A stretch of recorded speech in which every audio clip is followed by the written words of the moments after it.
ನಮಸ್ಕಾರ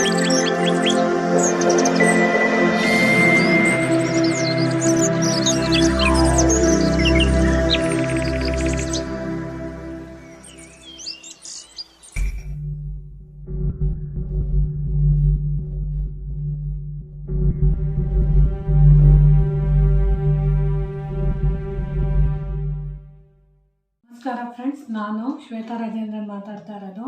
ರಶ್ಮಿತಾ ರಾಯರ ಮಗಳು ಕನ್ನಡ ಯೂಟ್ಯೂಬ್ ಚಾನಲ್ಗೆ ತಮ್ಮೆಲ್ಲರಿಗೂ ಆತ್ಮೀಯವಾದ ಸ್ವಾಗತ.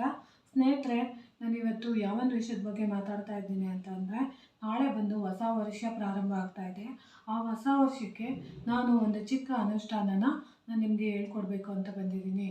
ಯಾಕೆ ಈ ಅನುಷ್ಠಾನ ಹೇಳ್ಕೊಡ್ಬೇಕು ಅಂತ ಅಂದ್ಕೊಂಡಿದ್ದೀನಿ ಅಂದರೆ, ನಾನು ಸುಮಾರು ಜನಕ್ಕೆ ನಾನು ವಿಡಿಯೋ ಮಾಡುವಾಗೆಲ್ಲ ಆಚೆ ಸಿಗ್ತಾರಲ್ಲ, ಅವರಿಗೆಲ್ಲರಿಗೂ ನಾನು ಈ ಹೊಸ ವರ್ಷದಲ್ಲಿ ಈ ರೀತಿ ನಾನು ಮಾಡ್ತೀನಿ ಅಂತ ಅಂದಿದ್ದಕ್ಕೆ ಕೆಲವೊಬ್ಬರು ನಗ್ಬಿಟ್ರು. ಏನಂತ ಅಂದರೆ, ಅದು ಹೆಂಗೆ ಮಾಡೋದು, ಗಣೇಶಂದು ಸಗಣಿಯಿಂದ ಹೆಂಗೆ ಗಣೇಶನ ಮಾಡೋದು, ಆ ಥರ ಈ ಥರ ಅಂತೆಲ್ಲ ಹೇಳಿದ್ರು. ಆಮೇಲೆ ಕೆಲವೊಬ್ರಿಗೆ ಗೊತ್ತೇ ಇಲ್ಲ, ಅದನ್ನು ಯಾವ ರೀತಿ ಮಾಡ್ಕೊಬೇಕು ಅನ್ನೋದು ಸಹ ಅವ್ರಿಗೆ ಗೊತ್ತಿರಲ್ಲ. ಅದನ್ನು ಹೆಂಗೆ ಮಾಡೋದು ಶ್ವೇತು, ಪ್ಲೀಸ್ ತಿಳಿಸ್ಕೊಡು. ಯಾಕಂದರೆ ಕೆಲವೊಬ್ರಿಗೆಲ್ಲ ಗೊತ್ತಿರುತ್ತೆ, ಕೆಲವೊಬ್ರಿಗೆ ಗೊತ್ತಿರಲ್ಲ. ಕೆಲವೊಬ್ಬರು ಪಾಪ ಹಂಗಂದ್ರೇನು, ಅದನ್ನು ಯಾವ ರೀತಿ ಮಾಡ್ಕೊಬೇಕು, ಹೆಂಗೆ ತಿಳಿಸಿ, ನಮಗೆ ಮಾಡೋಕ್ಕೆ ಬರಲ್ಲ, ಅಟ್ಲೀಸ್ಟ್ ಮಾಡಿ ತೋರಿಸಿ ಶ್ವೇತಾ ಅಂತ ಕೇಳಿದ್ದೀರಲ್ವ. ಅದಕ್ಕೋಸ್ಕರ ನಾನು ಮಾಡಿ ತೋರಿಸ್ತಾ ಇದ್ದೀನಿ. ಏನಕ್ಕೆ ಇದನ್ನು ಮಾಡಬೇಕು, ಯಾವ ಉದ್ದೇಶಕ್ಕೆ ಮಾಡಬೇಕು ಅನ್ನೋದನ್ನ ನಾನು ನಿಮಗೆ ತಿಳಿಸ್ಬೇಕು ಅಂತ ಅಂದರೆ, ನೋಡಿ, ನಾಳೆ ಹೊಸ ವರ್ಷ ಪ್ರಾರಂಭ ಆಗುವಾಗ ನಾವು ನಮ್ಮ ಆಚರಣೆಯಲ್ಲಿ ಈ ಹೊಸ ವರ್ಷನ ನಾವು ಆಚರಣೆ ಮಾಡೋದಿಲ್ಲ. ಅಂದರೆ ನಮ್ಮ ಹಿಂದೂಗಳ ಧರ್ಮದ ಪ್ರಕಾರ ಹೊಸ ವರ್ಷ ಅನ್ನೋದು ನಮಗೆ ಯುಗಾದಿಲಿ ಪ್ರಾರಂಭ ಆಗುತ್ತೆ. ಆದರೆ ಈ ಕ್ಯಾಲೆಂಡರ್ ಪ್ರಕಾರ ನೋಡಿದಾಗ ಹೊಸ ವರ್ಷ ಅನ್ನೋದು ನಾಳೆಯಿಂದ ಸ್ಟಾರ್ಟ್ ಆಗುತ್ತೆ. ಅಂದರೆ ಸಂಖ್ಯೆಗಳ ಅನುಸಾರ ನಾಳೆ ಸ್ಟಾರ್ಟ್ ಆಗುತ್ತೆ. ಯಾವುದಾದ್ರೆ ಏನಂತೆ, ನಮಗೆ ಯಾವುದಾದ್ರೂ ಒಂದು ಒಳ್ಳೇದಾಗಬೇಕು ಅಂತ ನಾವು ಆಲೋಚನೆ ಮಾಡಿದಾಗ, ಒಳ್ಳೆಯದನ್ನೇ ಯೋಚನೆ ಮಾಡಿದಾಗ ಒಳ್ಳೆಯದೇ ಆಗುತ್ತೆ ಅನ್ನೋದು ನನ್ನ ಭಾವನೆ. ಅದಕ್ಕೋಸ್ಕರ ನಾಳೆ ದಿನ ನಾವು ಮುಂಜಾನೆ, ಅಂದರೆ ನಾವು ನಾಳೆ ಪೂರ್ತಿ ನಮಗೆ ಸರಿ ಅನಿಸಿದ್ದು ಒಂದಷ್ಟು ಒಳ್ಳೆಯ ಕೆಲಸಗಳನ್ನ ರೂಢಿಸ್ಕೊಂಡಾಗ ಆ ವರ್ಷ ಪೂರ್ತಿ ನಾವು ಸುಖವಾಗಿ ಸಂತೋಷವಾಗಿ ಇರ್ತೀವಿ ಅಂತ ನಾನು ಹೇಳೋಕ್ಕೆ ಇಷ್ಟಪಡ್ತೀನಿ. ಯಾಕೆ ನಾವು ಸುಖವಾಗಿ ಸಂತೋಷವಾಗಿ ಇರೋದಕ್ಕೆ ಈ ಥರದ್ದೆಲ್ಲ ಮಾಡ್ಕೋಬೇಕು ಅಂದಾಗ, ನೋಡಿ, ಅವತ್ತಿನ ದಿನ ನಾವು ಮೈಂಡ್ ಸೆಟ್ನ, ಅಂದರೆ ನಮ್ಮ ಮನಸ್ಥಿತಿನ ನಾವು ಸಂತೋಷವಾಗಿ ಇಟ್ಕೊಂಡಿದ್ದೆ ಆದರೆ, ನಮ್ಮ ಮನಸ್ಸು ಖುಷಿಯಾಗಿದ್ದರೆ, ನಾವು ವರ್ಷ ಪೂರ್ತಿನ ನಮ್ಮ ಮನಸ್ಸನ್ನು ನಾವು ಸಂತೋಷದಲ್ಲಿ ಇಡೋದಕ್ಕೆ ಒಂದು ದಾರಿ ಮಾಡಿಕೊಡೋಕ್ಕೆ, ನಮ್ಮ ಮನಸ್ಸನ್ನು ನಾವು ಹತೋಟಿಯಲ್ಲಿ ಇಟ್ಕೊಳ್ಳೋಕ್ಕೆ ಒಂದು ಸಹಾಯ ಮಾಡುತ್ತೆ. ಅದಕ್ಕೋಸ್ಕರ ನಾವು ನಾಳೆ ಸಾಧ್ಯವಾದಷ್ಟು, ಎಷ್ಟು ಸಾಧ್ಯ ಆಗುತ್ತೋ ಅಷ್ಟು ನಾವು ಸಂತೋಷವಾಗಿರೋದಕ್ಕೆ ಕಾರಣ ಮಾಡ್ಕೊಬೇಕು. ಆಮೇಲೆ ಇನ್ನೇನು ಅಂತ ಅಂದರೆ, ನಾಳೆ ಯಾರ್ಯಾರು ನಿಜವಾಗ್ಲೂ ಹೊಸ ವರ್ಷದಿಂದ ನಮಗೆ ಒಳ್ಳೆಯದಾಗಬೇಕು, ನಮಗೆ ಸಂತೋಷ ಸಿಗಬೇಕು, ನಮ್ಮ ಕುಟುಂಬದಲ್ಲಿ ನೆಮ್ಮದಿ ಸಿಗಬೇಕು, ನಾವು ಎಲ್ಲರಂಗೆ ಚೆನ್ನಾಗಿ ದುಡಿದು ಸಾಧನೆ ಮಾಡಬೇಕು, ಅಥವಾ ನಮ್ಮ ಜೀವನದಲ್ಲಿ ಈ ವರ್ಷದಲ್ಲಿ ನಾನು 2023ರಲ್ಲಿ ತುಂಬ ಕಷ್ಟ ಅನುಭವಿಸ್ಬಿಟ್ಟಿದ್ದೀನಿ, ನಾನು ಏನು ಮಾಡಿದ್ರು ನನಗೆ ಇವತ್ತಿನ ತನಕ ಯಾವುದು ಒಳ್ಳೇದಾಗಲೇ ಇಲ್ಲ, ಅಟ್ಲೀಸ್ಟ್ 24ರಿಂದ ನನ್ನ ಜೀವನದಲ್ಲಿ ಒಂದು ಒಳ್ಳೇದಾಗಲಿ ಅನ್ನೋ ಅಭಿಲಾಷೆ ಇಟ್ಕೊಂಡಿರೋರು, ನಿಮಗೆ ಏನಾದರೂ ಒಂದು ಸಕ್ಸಸ್ ಆಗಬೇಕು, ನಮ್ಮ ಮನೇಲಿ ನಮ್ಮ ಕುಟುಂಬದ ಜೊತೆ ನಾನೆಲ್ಲ ಸಂತೋಷವಾಗಿರಬೇಕು ಅಂತ ಬಯಸೋರು, ಖಂಡಿತವಾಗ್ಲೂ ನಾಳೆ ನೀವು ಯಾವ ದೇವರನ್ನ ಪ್ರಾರ್ಥನೆ ಮಾಡ್ತಿರೋ ಇಲ್ವೋ ಗೊತ್ತಿಲ್ಲ, ಆದರೆ ನಾಳೆ ಖಂಡಿತವಾಗ್ಲೂ ನಾಳೆ ಎಲ್ಲರೂ ಗಣಪತಿ ಪ್ರಾರ್ಥನೆನ ಖಂಡಿತವಾಗ್ಲೂ ಮಾಡಿ. ಯಾಕೆ ಗಣಪತಿ ಪ್ರಾರ್ಥನೆನ ನಾವು ಮಾಡಬೇಕು ಅಂದರೆ, ಸರ್ವ ವಿಘ್ನಗಳನ್ನು ನಿವಾರಣೆ ಮಾಡುವಂಥ ನಾವು ಗಣೇಶನ ಪ್ರಾರ್ಥನೆ ಮಾಡಿದ್ದೆ ಆದರೆ ನಮ್ಮ ವಿಘ್ನಗಳೆಲ್ಲ ನಿವಾರಣೆ ಆಗಿ ನಮಗೆ ಎಲ್ಲ ಸಕಲ ಐಶ್ವರ್ಯನ ಕೊಡುವಂಥದ್ದಕ್ಕೆ ದಾರಿ ಮಾಡಿಕೊಡೋದಕ್ಕೆ ಗಣೇಶ ನಮಗೆ ದಾರಿ ಮಾಡಿಕೊಡ್ತಾರೆ. ಆ ಗಣೇಶ ದೇವರನ್ನ ನಾವು ಯಾವಾಗಲೂ ಹೇಳ್ತೀವಿ, ವಿಘ್ನ ನಿವಾರಕ, ಕಾರ್ಯಸಿದ್ಧಿ ಆಂಜನೇಯ, ಸಿದ್ಧಿ ಬುದ್ಧಿ ಸಮೇತ ಗಣೇಶ, ಲಂಬೋದರ ಅಂತೆಲ್ಲ ಕರೀತಾ ಇರ್ತೀವಲ್ವ. ಅಂಥ ಗಣೇಶನ ನಾವು, ಅದರಲ್ಲೂ ಸೋಮವಾರ ಬಂದಿರೋದ್ರಿಂದ ತಂದೆ ತಾಯಿಗಳ ಸಮೇತ ನಾವು ಪ್ರಾರ್ಥನೆ ಮಾಡಿ ಗಣೇಶಂದು ಪ್ರಾರ್ಥನೆ ಮಾಡಿಕೊಂಡು ಸಂಕಲ್ಪ ಮಾಡಿದ್ದೆ ಆದರೆ ಖಂಡಿತವಾಗ್ಲೂ ನಮ್ಮ ಇಷ್ಟಾರ್ಥಗಳು ನೆರವೇರುತ್ತೆ. ಆದರೆ ಯಾವ ಗಣೇಶನ ನೀವು ಪ್ರಾರ್ಥನೆ ಮಾಡೋದು ಅನ್ನೋದು ತುಂಬ ಮುಖ್ಯವಾಗುತ್ತೆ. ಅದರಲ್ಲೂ ನೀವು ಮನೆಯಲ್ಲಿ ಸುಮಾರು ವಿಗ್ರಹಗಳಿರುತ್ತೆ, ಅಂಥ ಸುಮಾರು ವಿಗ್ರಹಗಳಿದ್ದು ಆ ವಿಗ್ರಹಗಳಿಗೆ ನೀವು ಮೊದಲು ಪಂಚಾಮೃತ ಅಭಿಷೇಕನ ಮಾಡಬೇಕು. ಮಾಡಬೇಕಾಗುತ್ತೆ. ಅಂದರೆ ಪಂಚಾಮೃತ ಅಭಿಷೇಕಕ್ಕೆ ಏನು ಬೇಕು ಅನ್ನೋದು ನಿಮ್ಗೆ ಖಂಡಿತವಾಗ್ಲೂ ಗೊತ್ತೇ ಇರುತ್ತೆ. ಏನೇನು ಬೇಕು ಅಂತಂದರೆ ಹಾಲು, ತುಪ್ಪ, ಜೇನುತುಪ್ಪ, ಸಕ್ಕರೆ ಮತ್ತು ಮೊಸರು ಇಷ್ಟನ್ನು ಸೇರಿಸ್ಬಿಟ್ಟು ನೀವು ನಿಮ್ಮ ಮನೆಯಲ್ಲಿರೋಂಥ ಪುಟ್ಟ ಗಣೇಶನ ವಿಗ್ರಹ ಇದ್ದರೆ ಅದಕ್ಕೆ ನೀವು ನಾಳೆ ದಿನ ಪೂಜೆ ಮಾಡೋಂಥ ಸಂದರ್ಭದಲ್ಲಿ ಫಸ್ಟ್ ಗಣೇಶನಿಗೆ ಪಂಚಾಮೃತ ಅಭಿಷೇಕನ ಮಾಡಿ, ಅದಾದಮೇಲೆ ನೀವು ಏನು ಮಾಡಬೇಕು ಅಂದರೆ ವಿಗ್ರಹದ ಮುಂದೆ ನೀವು ತಾಂಬೂಲನ ಖಂಡಿತವಾಗ್ಲೂ ಇಡಲೇಬೇಕಾಗುತ್ತೆ. ತಾಂಬೂಲ ಇಡುವಾಗ ಬಟ್ಲಡ್ಕೆನ ಇಡೋದ್ರಿಂದ ತುಂಬಾ ಅನುಕೂಲ ಆಗುತ್ತೆ. ಆ ಬಟ್ಲಡ್ಕೆನ ಇಟ್ಟು ಅದ್ರ ಮೇಲೆ ನೀವು ₹1 ಕಾಯಿನ್ ಇಟ್ಟು ಕೆಂಪು ಅಕ್ಷತೆ ಮತ್ತು ಕೆಂಪು ಹೂವನ್ನು ನೀವು ಇಡೋದ್ರಿಂದ ನಾಳೆ ದಿನ ನೀವು ಏನು ಸಂಕಲ್ಪ ಮಾಡ್ಕೊತೀರೋ ಅದು ಖಂಡಿತವಾಗ್ಲೂ ಸಿದ್ಧ ಆಗುತ್ತೆ. ಅದನ್ನು ನೀವು ಆ ವಿಗ್ರಹನ ಆ ರೀತಿ ನೀವು ಪೂಜೆ ಮಾಡಬೇಕಾಗುತ್ತೆ. ಆಮೇಲೆ ನೀವು ನಿಮ್ಮ ಬೇಡಿಕೆಗಳು ನೆರವೇರಬೇಕು ಅಂತ ಅಂದರೆ ನೀವು ಮುಖ್ಯವಾಗಿ ಮಾಡಬೇಕಾಗಿರೋದು ಏನು ಅಂದರೆ ನೋಡಿ, ಈ ಸಗಣಿಯಿಂದ ಮಾಡಿರೋಂಥ ಗಣೇಶಂದು ನೀವು ನಾಳೆ ಮಾಡಿ ಇಟ್ಟು ನಿಮ್ಮ ಇಷ್ಟಾರ್ಥಗಳು ಏನೇನಿದೆ ಪ್ರತಿಯೊಂದನ್ನು ನೀವು ಹೇಳ್ಕೊಂಡು ಮಾಡ್ಕೊಳ್ಳೋದ್ರಿಂದ ತುಂಬಾ ಅನುಕೂಲ ಆಗುತ್ತೆ. ಯಾಕೆ ಇದನ್ನು ಮಾಡ್ಕೋಬೇಕು ಅನ್ನೋದ್ರ ಬಗ್ಗೆ ನಾನು ನಿಮಗೆ ಒಂದು ಕಥೆ ಮೂಲಕ ತಿಳಿಸ್ಕೊಡ್ತೀನಿ. ಯಾಕೆ ಅಂತ ಅಂದರೆ ನೋಡಿ, ಒಂದು ಟೈಮಲ್ಲಿ ದೇವಲೋಕದಲ್ಲಿ ಇರೋವಂಥ ಸಮಯದಲ್ಲಿ ಗಣೇಶ ದೇವರು ಬಂದು ವಾಯುವಿಹಾರ ಮಾಡ್ತಾ ಇರ್ತಾರೆ. ಆ ವಾಯುವಿಹಾರ ಮಾಡೋವಂಥ ಸಂದರ್ಭದಲ್ಲಿ ಏನಾಗುತ್ತೆ ಅಂತ ಅಂದರೆ ಗಣೇಶ ವಾಯುವಿಹಾರ ಮಾಡುವಾಗ ಶನಿದೇವ ಕೂಡ ಅಲ್ಲಿಗೆ ಬಂದಿರ್ತಾರೆ. ಯಾವುದೋ ಕಾರಣಾಂತರಗಳಿಂದ ಅಲ್ಲಿ ಬಂದಿರ್ತಾರೆ. ಅವರು ಆ ಗಣೇಶ ಕೂತಿರೋದನ್ನ ನೋಡ್ತಾರೆ. ಮತ್ತು ಮುದ್ದಾಗಿ ಗಣೇಶ ಕಾಣ್ತಾ ಇರ್ತಾರೆ, ನೋಡೋಕ್ಕೆ ಸುಂದರವಾಗಿರ್ತಾರೆ. ಆ ಸೊಂಡ್ಲು, ಆಮೇಲೆ ದಪ್ಪ ಹೊಟ್ಟೆ, ಆಮೇಲೆ ಅವ್ರು ಮಾಡ್ತಿರೋಂಥ ಚೇಷ್ಟೆಗಳೆಲ್ಲ ನೋಡಿದಾಗ ಅವ್ರಿಗೆ ಶನಿದೇವನಿಗೆ ಏನಾಗುತ್ತೆ, ಗಣೇಶನ ನಾನು ಮಾತಾಡಿಸ್ಬೇಕು ಮತ್ತು ಅವ್ರಿಗೆ ಒಂದು ಸ್ವಲ್ಪ ತಮಾಷೆ ಮಾಡಬೇಕು, ಏನಾದರೂ ಚೇಷ್ಟೆ ಮಾಡಬೇಕು ಅಂತ ಹೇಳಿ ಶನಿದೇವ ಅವರನ್ನು ಮಾತಾಡಿಸ್ಬೇಕು ಅಂತ ಹೋಗ್ತಾ ಇರ್ತಾರೆ. ಆದರೆ ಗಣೇಶನಿಗೆ ಗೊತ್ತಾಗಿರುತ್ತೆ ಶನಿದೇವರವರು ನನ್ನನ್ನು ಆಟ ಆಡ್ಸೋಕ್ಕೆ ಬರ್ತಾ ಇದ್ದಾರೆ ಅಂತ ಗೊತ್ತಾಗಿ ಅವ್ರೇನು ಮಾಡಿಬಿಡ್ತಾರೆ, ಹೆಂಗಾದ್ರೂ ಮಾಡಿ ನಾನು ಅವ್ರಿಗೆ ಆಟ ಆಡಿಸ್ಬೇಕು ಅಂದ್ಬಿಟ್ಟು ಅವರು ಓಡಾಡ್ಕೊಂಡು ಸ್ಪೀಡಾಗಿ ಅಂದರೆ ಬೇಗ ಓಡ್ತಾ ಇರ್ತಾರೆ. ಈ ಓಡುವಾಗ ಶನಿದೇವ ಅವರಿಗೆ ತುಂಬ ಕೋಪ ಬಂದ್ಬಿಡುತ್ತೆ. ನಾನು ಏನು ಮುದ್ದು ಮಾಡಬೇಕು ಮತ್ತು ನಾನು ಅವರನ್ನು ಅಪ್ಕೊಬೇಕು, ಮಾತಾಡಿಸ್ಬೇಕು ಅಂತ ನಾನು ಪ್ರೀತಿಯಿಂದ ಹೋಗ್ತಿದ್ರೆ ಗಣೇಶ ನನ್ನ ಕೈಗೆ ಸಿಗ್ತಿಲ್ವಲ್ಲ ಅನ್ನೋದು ಅವ್ರಿಗೆ ಜಾಸ್ತಿ ಕೋಪ ಬಂದ್ಬಿಡುತ್ತೆ. ಅವಾಗ ಅವ್ರು ಏನು ಮಾಡಿಬಿಡ್ತಾರೆ, ಹೆಂಗಾದ್ರೂ ಮಾಡಿ ನನ್ನ ಗಣೇಶನ ಹಿಡಿಲೇಬೇಕು ಅಂತೇಳಿ ಅವ್ರ ಹಿಂದೆ ಓಡಿಸ್ಕೊಂಡು ಹೊಡೋಗ್ತಾರೆ.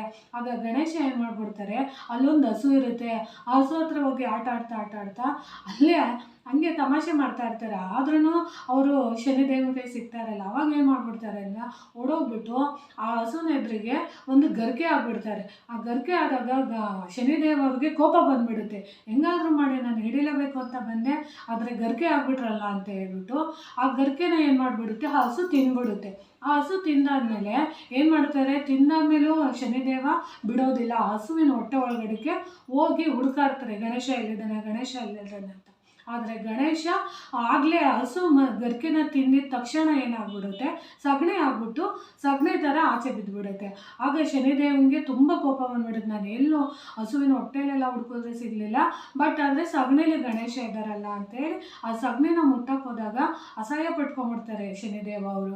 ಇಲ್ಲ, ನನಗೆ ಈ ಸಗಣಿನ ನಾನು ಮುಟ್ಟಕ್ಕಾಗಲ್ಲ ಅಂತ. ಆವಾಗ ಅವರು ಮುಟ್ಟದಂಗೆ ಹೊಟ್ಟೋಗ್ಬಿಡ್ತಾರೆ. ಅಂದರೆ ಈ ಕಥೆ ಸಾರಾಂಶದಲ್ಲಿ ನಾವು ಏನು ಅರ್ಥ ಮಾಡ್ಕೊಬೋದು ಅಂದರೆ, ಶನಿದೇವನಿಗೆ ಯಾವುದೇ ಥರದ್ದು ದೋಷಗಳಿರ್ಬೋದು, ಅಥವಾ ರಾಹು ದೋಷ ಇರ್ಬೋದು, ಕೇತು ದೋಷ ಇರ್ಬೋದು, ಅಂಗಾರಕ ದೋಷಗಳಿರ್ಬೋದು, ಅಥವಾ ನಿಮಗೆ ಕುಜ ಯಾವುದೇ ರೀತಿ ರಾಹುಕೇತುದು ಯಾವುದೇ ರೀತಿ ದೋಷಗಳು ಬಂದಾಗ ನೀವು ಗಣಪತಿನ ಭದ್ರವಾಗಿ ಹಿಡ್ಕೊಂಡಿದ್ದೆ ಆದರೆ, ಈ ಸಮಯದಲ್ಲಿ ನೀವು ಹಿಡ್ಕೊಂಡಿದ್ದೆ ಆದರೆ ವರ್ಷ ಪೂರ್ತಿ ನೀವು ವರ್ಷದ ಆರಂಭದ ದಿನದಲ್ಲಿ ನೀವು ಗಣೇಶನದು ಪೂಜೆ ಅಂದರೆ ಸಗಣಿಯಿಂದ ಮಾಡಿರುವಂಥ ಗಣೇಶನ ನೀವು ಪೂಜೆ ಮಾಡಿದ್ದೇ ಆದರೆ ವರ್ಷ ಪೂರ್ತಿ ನಿಮಗೆ ಯಾವುದೇ ರೀತಿ ಸಾಡೆ ಆಗಿರ್ಬೋದು, ಶನಿಕಾಟ ಸಮಸ್ಯೆಗಳಿರ್ಬೋದು, ಅಪಮೃತ್ಯು ದೋಷಗಳಿರ್ಬೋದು, ಆರೋಗ್ಯ ಸಮಸ್ಯೆಗಳಿರ್ಬೋದು, ಅಥವಾ ಚರ್ಮಬಾಧೆಗಳಿರ್ಬೋದು, ಯಾವುದೇ ರೀತಿ ದೋಷಗಳಿದ್ರೂ ನಿವಾರಣೆ ಆಗಿ ಆ ವರ್ಷ ಪೂರ್ತಿ ನಾವು ಸುಖವಾಗಿ ಸಮೃದ್ಧಿಯಾಗಿರೋದಕ್ಕೆ ಇದು ನಮಗೆ ತುಂಬಾ ಸಹಾಯ ಮಾಡಿಕೊಡುತ್ತೆ.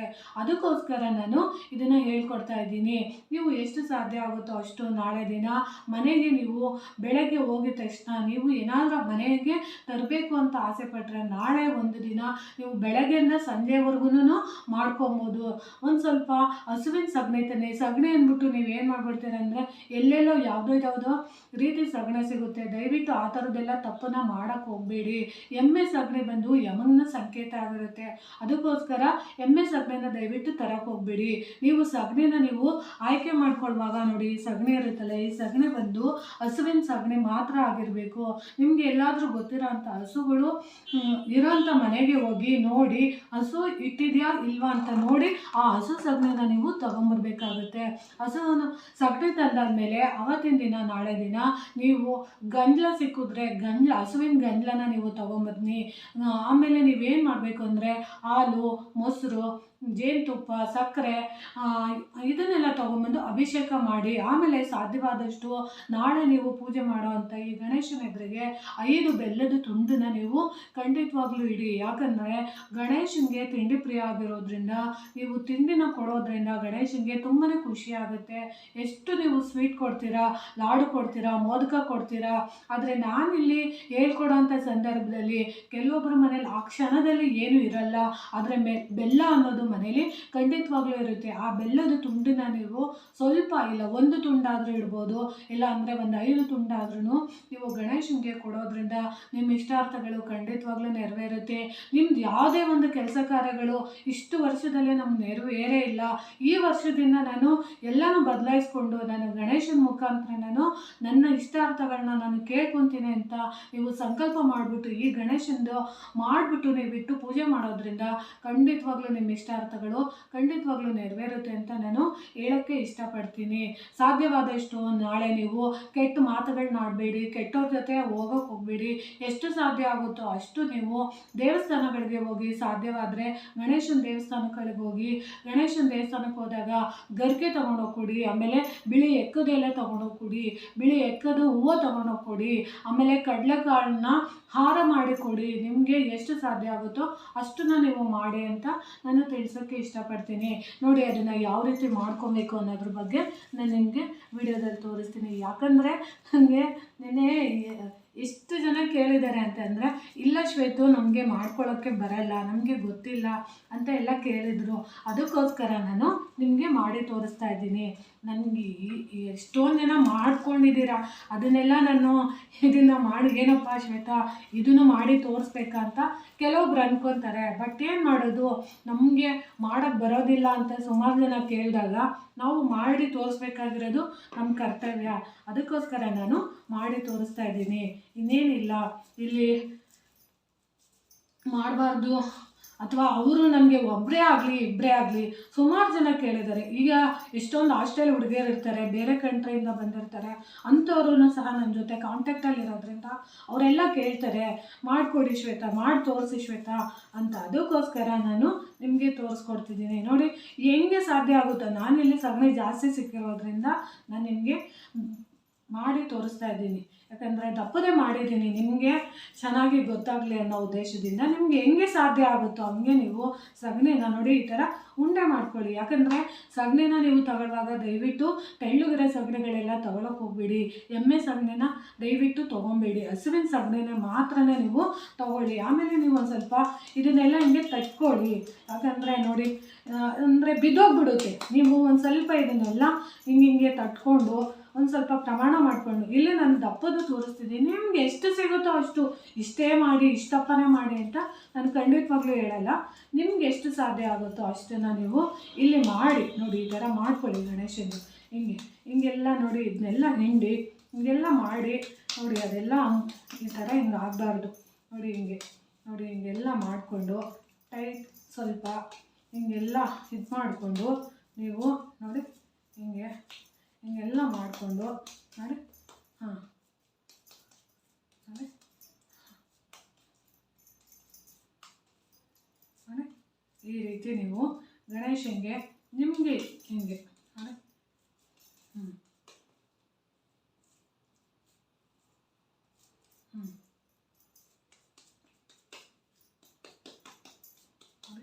ಈ ರೀತಿ ಎಲ್ಲ ನೀವು ಮಾಡ್ಕೊಂಡಾದ್ಮೇಲೆ ನೋಡಿ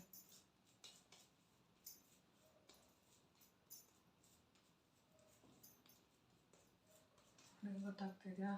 ನೋಡಿ ಈ ರೀತಿ ನೀವು ಮಾಡ್ಕೊಂಡಾದ್ಮೇಲೆ ನೋಡಿ ನಾನು ಯಾಕೆ ಇದನ್ನು ಎಕ್ಕದೆಲೆ ಇಟ್ಟಿದ್ದೀನಿ ಅಂದರೆ, ನಾನು ಪೂಜೆ ಮಾಡುವಾಗ ಎಕ್ಕದೆಲೆ ಇಡ್ತೀನಿ. ಯಾಕಂದರೆ ಎಕ್ಕದೆಲೆ ಬಂದು ಗಣೇಶನಿಗೆ ಪ್ರಿಯವಾದದ್ದು. ಅದಕ್ಕೋಸ್ಕರ ನಾನು ಎಕ್ಕದ ಎಲೆ ಮೇಲೆ ನಾನು ಗಣೇಶನ ಪ್ರತಿಷ್ಠಾಪನೆ ಮಾಡ್ತೀನಿ. ಅದಕ್ಕೋಸ್ಕರ ನಾನು ಹೇಳಿದ್ದೀನಿ. ನೋಡಿ ಈ ಥರ ನೀವು ಹಿಂಗೆ ಕುಣಿಸ್ಕೊಡಿ. ಕಾಣಿಸ್ತಿದೆಯಾ? ನೋಡಿ ಈ ಥರ ಹಿಂಗೆ ಕುಣಿಸ್ಕೊಡಿ.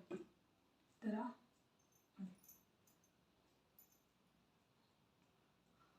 ಸರಿನಾ? ನೋಡಿ ಅದಾದಮೇಲೆ ನೀವು ಏನು ಮಾಡಬೇಕು ಅಂದರೆ, ನೋಡಿ ನಾನು ತೊಳೆದು ಆಲ್ರೆಡಿ ಗರಿಕೆನ ಇಟ್ಕೊಂಡಿದ್ದೀನಿ. ನೋಡಿ ಕಾಣಿಸ್ತಿದೆಯಾ? ಈ ಥರ ನೀವು ಗರಿಕೆನ, ಚೆನ್ನಾಗಿರೋ ಗರಿಕೆನ ನೀವು ತೊಗೊಬೇಕಾಗುತ್ತೆ. ಯಾಕಂದರೆ ಅದನ್ನು ನೀವು ಶೋಧಿಸ್ಕೊಂಡು ನೀಟಾಗಿ ಇದನ್ನೆಲ್ಲ ಈ ರೀತಿ ಜೋಡಿಸ್ಕೊಬೇಕಾಗುತ್ತೆ. ಕಾಣಿಸ್ತಿದೆಯಾ? ನೋಡಿ ಈ ರೀತಿ ನೀವು ಜೋಡಿಸ್ಕೊಂಡು ನೋಡಿ ಈ ಥರ ಜೋಡಿಸ್ಕೊಂಡಾದ್ಮೇಲೆ ನೋಡಿ ಇಲ್ಲಿರುತ್ತಲ್ಲ, ಇದಕ್ಕೆ ನೀವು ಈ ಥರ ಸಿಗಿಸ್ಬೇಕಾಗುತ್ತೆ. ನೋಡಿ ಕಾಣಿಸ್ತಿದೆಯಾ?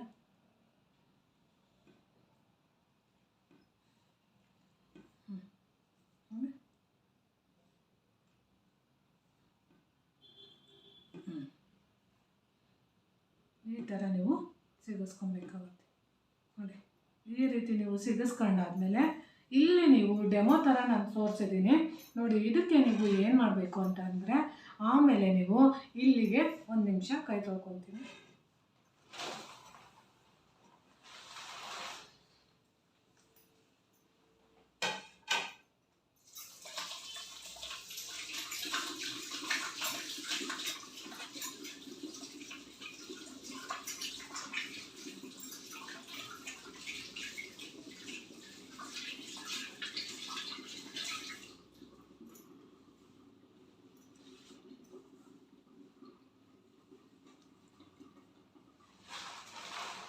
ನೋಡಿ ಆಮೇಲೆ ನೀವು ಏನು ಮಾಡಬೇಕು ಅಂದರೆ, ನೋಡಿ ಈ ಗಣೇಶನಿಗೆ ನೀವು ಈ ರೀತಿ ಎಲ್ಲ ಮಾಡಿರ್ತೀರಲ್ವಾ, ನೋಡಿ ಇದಾದಮೇಲೆ ನೋಡಿ ಈ ಥರ ನೀವೇನು ಮಾಡಬೇಕು ಅಂದರೆ, ಇಲ್ಲಿ ನೀವು ಕುಂಕುಮನ ಇಡಬೇಕಾಗುತ್ತೆ ಗಣೇಶನಿಗೆ.